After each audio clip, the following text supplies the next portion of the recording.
And let's do the video review here on the Autococker SR. A lot of people, especially Autococker owners, have been kind of curious about this gun. A&S Gear just recently dropped the price on these to $250, and I was getting so many requests for a review on this gun. I called up A&S Gear, and they shipped me out one to review on the Tech BB show, which I really appreciate. Anyway, let's talk about the Autococker SR. I've had it now for about a month. We've shot quite a bit of paint through it. Actually, when Gordon Cockerpunk came down to Florida for the Punkworks Tour of Death, this was the gun that he actually shot. And once we had it tuned properly, it shot really good. So out of the box, there are a lot of rumors around the internet about them not being set up properly out of the box, and those are definitely confirmed because I had every problem that everyone else has been having with the Autococker SR out of the box. Now I want to address the problems that I had with it first before we do the whole review, just so if you do have an Autococker SR and you do experience problems out of the box, maybe these will solve it. The first thing I had was the watch time inside of the board. Now the board actually is it's a Tadao board. So I mean, these guns right now for 250 bucks.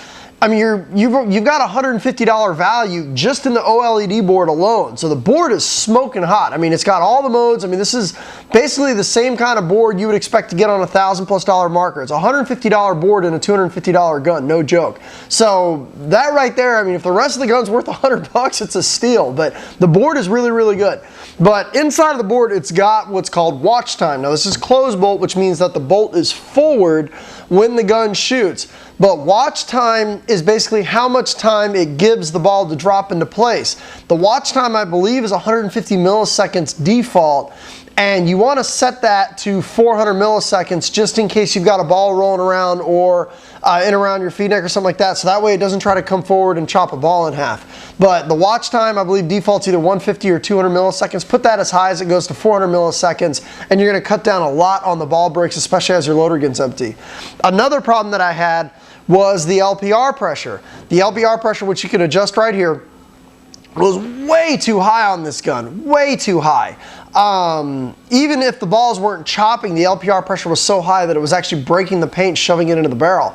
So I wish that the board had classic mode. You guys that are E1, E2 owners from the old, from the E-Blade days, you guys remember the classic mode where you would pull the trigger, and as long as you held the trigger, the bolt would stay back, or the back block would stay back, and then when you let it forward, it would slam forward. It doesn't have that, but the closest you can get is by increasing your watch time, and then you should be able to tell whether or not the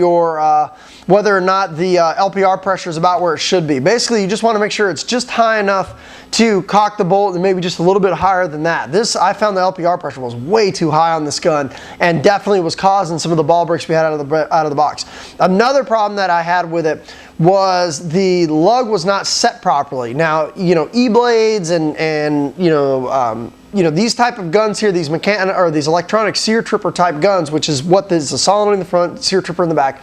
They're very sensitive as to how far down the lug is. If the lug is too far down, you have to hit that solenoid with additional dwell time in order for it to trip. If it's not down low enough, it may skip. But what you want to do to adjust your lug properly is on the back of the IVG there is a retaining nut. So what you want to do is you want to back out the retaining nut, which holds the lug in place so it doesn't wiggle loose. Then what you want to do is you want to back the lug out until it doesn't catch on the sear anymore, and then you just want to go down about a turn. One turn and that's it. That should be about the right amount of lug depth so that it's not too long that the sear can't let it go, but it's not down too short that it may skip the sear completely. So once I address those three problems with increasing the watch time, increasing the LPR pressure, or lowering the LPR pressure, and also adjusting the lug properly, the gun shot really good. So I'm happy to say that. Now I'm not going to take this gun apart, and because with autocockers and especially E-Blades, there's not a lot of usable serviceable parts.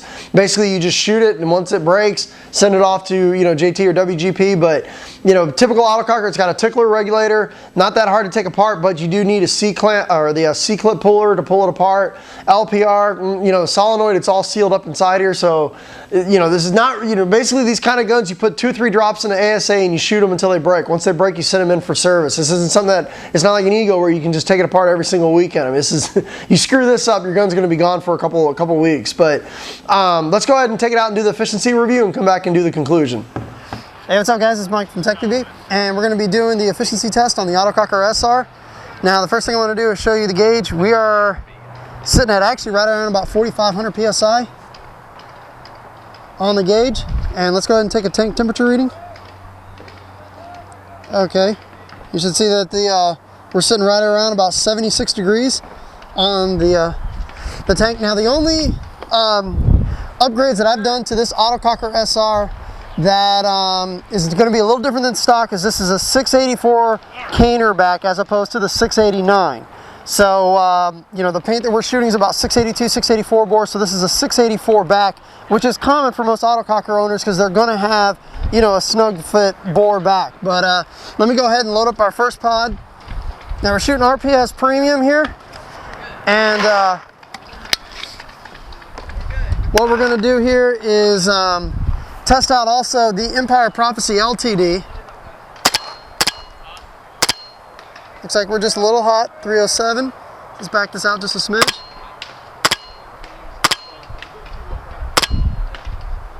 A little more. Try to get us right around about the 290s. Just a little more.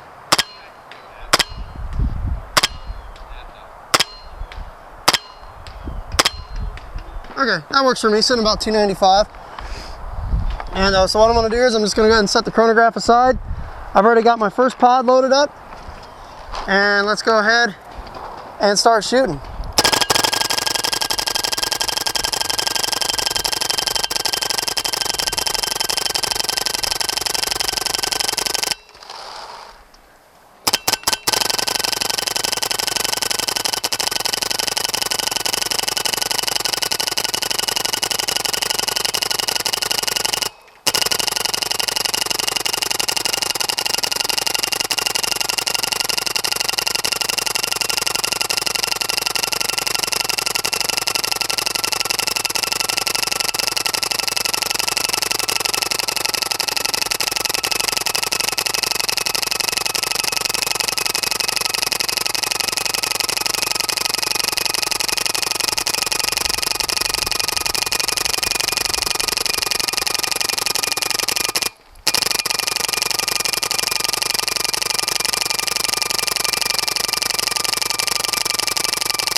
Yeah, that's it. Cool. See how much we got here. Was that about 1/3 of a pod? Okay, cool. Quarter. Okay.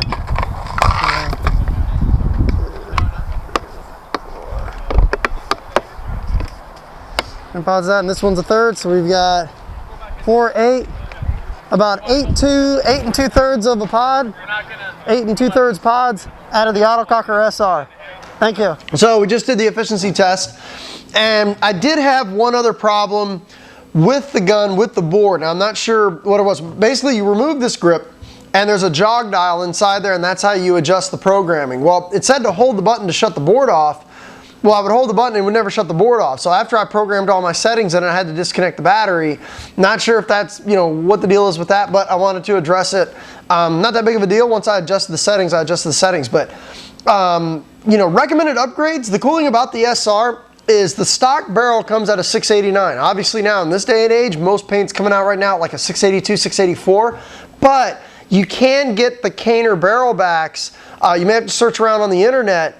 I'm not sure if A&S Gear has them, maybe Paintball Gateway has them, but you can't get like the 682 Caner barrel backs. And what's kind of cool is you still have the Autococker SR front. You've got like a 682 Caner barrel back, and it matches actually really nice. You got a gloss barrel black, parts of this gun are gloss and stuff like that. But overall, I mean, how does it feel in your hand? Actually surprising, as goofy as the grip looks, it actually doesn't feel that bad in your hand. Trigger is not the greatest. It's definitely old school E-blade style trigger, breakaway magnet. You know, you can get it up and running. There's not an awful lot of room inside of the trigger frame to really get on the trigger that fast. It does have the standard bounce that you would expect from an E-blade, so you may want to mess around with your mechanical bounce and your you know, your bounce settings a little bit to, you know, get it to where it's a little bit legal and it's not running away on you.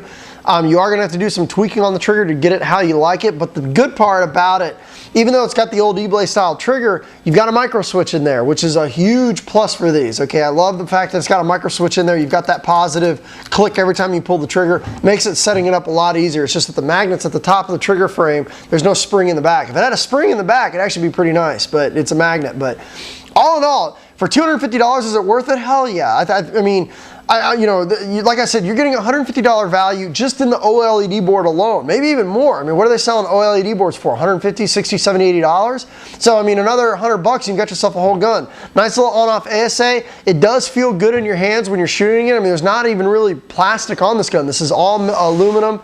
And speaking of which, let's go ahead and weigh it.